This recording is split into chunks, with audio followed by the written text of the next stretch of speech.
एक कबाड़ी वाला भाई जिस रद्दी को हमारे घरों से 10-20 रुपए की लेके जाता है, वही आगे चलकर लाखों करोड़ों रुपए के प्रोडक्ट्स बनाती है। और ये कमाल का प्रोसेस ऐसी मशीनों द्वारा होता है जिनकी लंबाई एक रेल से भी बड़ी होती है। तो चलिए देखते हैं इस हैरत कर देने वाले कारनामे को। सर, यहाँ पे ये रद्दियों का ढेर का क्या कर रहे हैं आप लोग? इसको फेंकते हैं, आप इसको अपने घर में बुला रहे हैं, क्या है ये? बताइए इसके बारे में। ये लोगों के लिए रद्दी है, मेरे लिए सोना है जी। मैं आपको दिखाऊंगा हम इससे कितनी बढ़िया चीज बनाते हैं। अच्छा, इससे भी, रद्दी से भी आप कुछ बना देते हैं? आइए अभी आपको दिखाते हैं। अच्छा चलिए तो देख लेते हैं सर एक बार। देखिए कन्वेयर से रद्दी आ गई। जी जी अब आगे चलिए मैं आपको दिखाता हूँ इसका क्या होता है। इसकी पल्प बनाते हैं हम। अच्छा, ये जो बेल्ट लगी हुई है, इसकी बेल्ट की सहायता से रद्दी को आप यहाँ ले आते हैं? यहाँ ले आए पल्पर पे। जी जी जी। और इसकी यहाँ लुगदी बनाते हैं। इसमें अच्छा। पानी डालते हैं। जी जी जी जी। अच्छा, ये जो एक बड़ा सा ड्रम है, क्या बोलते हैं सर इसको?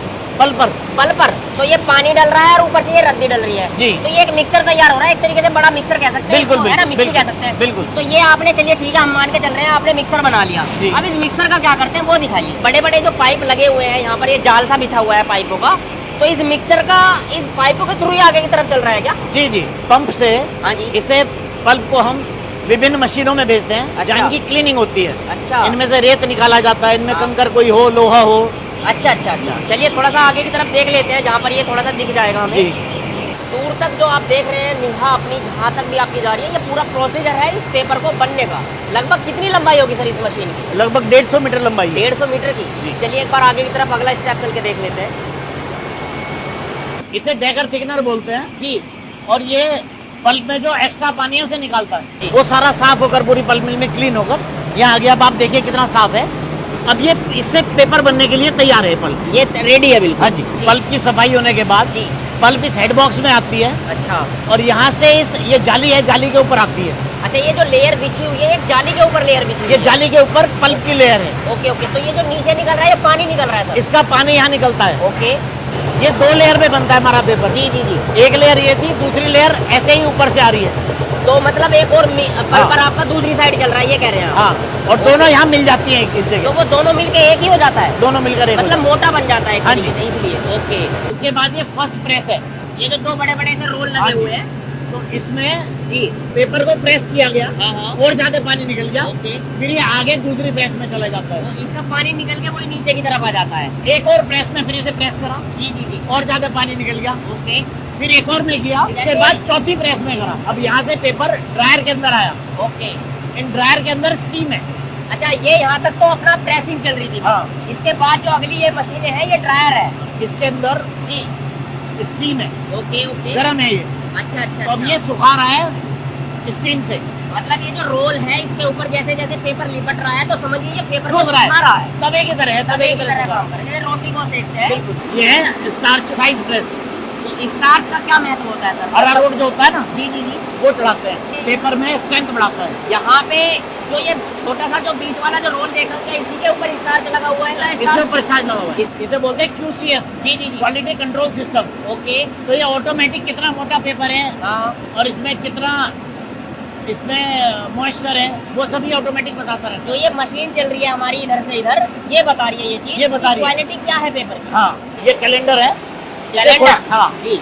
तो इससे थोड़ा सा पेपर स्मूथ हो जाता है। अच्छा। इसके बीच में को निकाल लेते हैं, स्मूथ हो जाता है। तो इसका मटेरियल कुछ और होता है, मतलब क्या लगाओ, क्या होता है इसके ऊपर? ये बहुत हार्ड स्टील होता है। चिल्ड आयरन बोलते हैं। Field iron.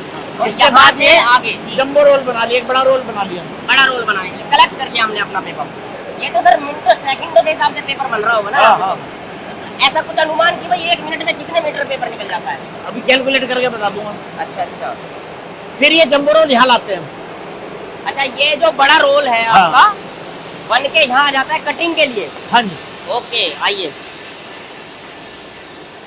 अच्छा, ये वाला एरिया अपना कटिंग पैकिंग एरिया कह सकते हैं? हाँ जी। ये किस हिसाब से कटिंग हो रही है सर? मतलब कुछ साइज होगा इसका पैरामीटर? साइज जो भी लोग साइज बताते हैं अपना, उस अच्छा, साइज अच्छा। के हिसाब से कटती है रीलें। अच्छा, थोड़ा सा आगे की तरफ चल के मैं आपको दिखा देता हूँ। आप यहाँ पर देखेंगे तो एक ये हिस्सा है, एक ये हिस्सा है और एक ये हिस्सा है। ये कटिंग चल रही है इनके थ्रू, हाँ राइट? जी। ये कुछ ब्लेड्स लगे हुए हैं। ब्लेड लगे हैं, ये जी, काटते हैं इसे। जो भी साइज लोगों को चाहिए उसी साइज में काट देते हैं। उसी खांचे में इस ब्लेड को आप एडजस्ट कर देते होंगे, फिर उसी की कटिंग हो जाती है। फिर ये ऐसे हमारा पैक होकर और जी। इसके ऊपर ये चढ़ाकर HDP, फिर ये पार्टी को चला जाता है। बाहर चला जाता है। इसका वजन प्राइस करते क्या हैं पहले। जी जी। वजन यहाँ करते हैं। अच्छा, ये यहाँ पे वजन करते हैं? रीलों का वजन यहाँ करते हैं। जी। फिर पूरे ट्रक का वजन बाहर कांटे पे करते हैं। इसका कीमत क्या होती है सर? इसकी कीमत अभी तो बहुत सस्ता है, 28,000 रुपए टन है करीब। इसे बोलते हैं कापा बोर्ड पेपर। जी जी। इसके बनते हैं मोबाइल के डब्बे। अच्छा। या आजकल आपने देखोगे मिठाई के बहुत महंगे डब्बे जिसमें इतना मोटा पेपर होता है, इसका वो बनता है। ये बनता है उसका। अच्छा सर, सामने जो ये रॉ मटेरियल पड़ा है ये थोड़ा सा अलग किस्म का पड़ा है, और ये जो पीछे वाला जो रॉ मटेरियल ये थोड़ा अलग किस्म का है, ये बिल्कुल व्हाइट सफेद है, किस वजह से है ये? दरअसल डुप्लेक्स में 4 लेयर होती है जी। वैसे 8 लेयर में बनता है, लेकिन 4 तरह के रॉ मटेरियल यूज करते हैं हम। तो टॉप पर जो आगे ऊपर सफेद भाग आप देखते हैं टॉप उसका, उसके लिए व्हाइट कटिंग है। जैसे कॉपी किताबें जो नई हैं उनकी कटिंग होती है, उन्हें इस्तेमाल करते हैं। जो बच्चों की पुरानी कॉपियां हैं वो इस्तेमाल करते हैं। व्हाइट वाला थोड़ा महंगा है, ये सस्ता है, तो इसलिए नीचे ये लगाते हैं। ओके। तो कितना प्रोडक्शन हो जाता है मुजफ्फरनगर में? मुजफ्फरनगर में इस क्लस्टर में करीब 23 लाख टन कागज हर वर्ष उत्पादन किया जाता है। एक साल में जी। बस मुजफ्फरनगर के? केवल मुजफ्फरनगर की बात कर रहा हूँ। शामली भी है इसमें, 2 मिले शामली भी है। इसे मुजफ्फरनगर क्लस्टर ही मानते हैं। जी, जी, तो 23 लाख टन के करीब इसमें कागज का उत्पादन किया जाता है। और अगर पूरे भारत की हम बात करें? भारत में 3 करोड़ 20 लाख टन कागज का उत्पादन होता है पूरे भारत में। बन जाता है। हाँ जी। अच्छा सर, एक भ्रांति है या एक है कि भाई कागज जो है वो लकड़ी से बनाया जाता है, तो पेड़ों की कटिंग बहुत ज्यादा होती है, लेकिन आपके यहाँ जैसे हमने देखा एक रिसाइकल होता है, पेपर से, मतलब पेपर से ही पेपर बन रहा है।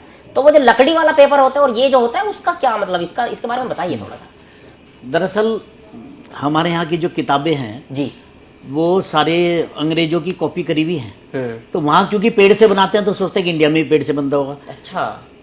3 करोड़ 20 लाख टन पे पूरा भारत में कागज बनता है, उसका मात्र 10% पेड़ों से बनता है। और सन 1974 के बाद कोई भी मिल ऐसी नहीं लगी जिसमें पेड़ का इस्तेमाल करा जाए। मतलब कोई नई मिल ऐसी नहीं लगी? पूरे उत्तर प्रदेश में केवल एक पेपर मिल है, स्टार पेपर मिल, सहारनपुर में जो है जी, वो लकड़ी से कागज बनाती है। बाकी यहाँ 150 के करीब मिले हैं। कोई भी बाकी 149 मिल में कोई भी लकड़ी का इस्तेमाल नहीं करता, पुरानी रद्दी का इस्तेमाल करते हैं। मतलब रिसाइकल ही होता है? रिसाइकिल।